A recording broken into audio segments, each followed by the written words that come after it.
Heavily armed riot police have been deployed in potential election flashpoints in Zimbabwe on the eve of a poll showdown between President Robert Mugabe and Prime Minister Morgan Tsvangirai that remains too close to call. State radio said thousands of officers had been sent to the central Midlands province on Tuesday, while trucks of police carrying automatic rifles and grenade launchers patrolled in the restive Harare townships of Highfield and Mbare. The rundown districts of the capital are hotbeds of support for Tsvangirai and were at the center of several weeks of post-election violence in 2008, in which 200 people linked to his movement for democratic change, MDC, were killed. This year's presidential and parliamentary elections have been marked by allegations of threats and intimidation by security forces, but there have been no reports of violence. About 6.4 million people are eligible to cast their ballots in the first round of presidential and parliamentary elections.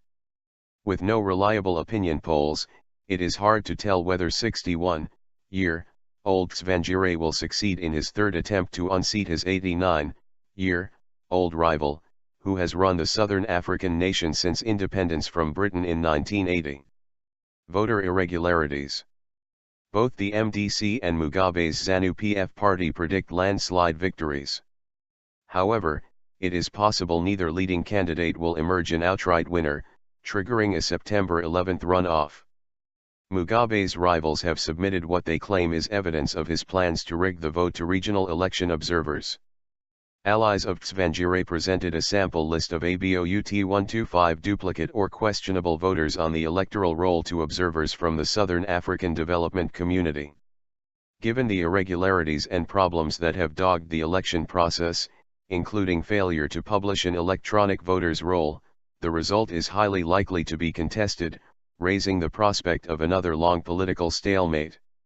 In 2008, South Africa and other countries in the region negotiated a unity government between Mugabe and Tsvangirai to break a deadlock caused by the MDC's withdrawal from a second-round runoff because of the violence and killings.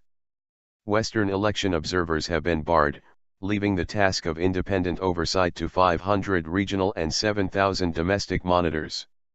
The final results must be released within 5 days, but may come sooner.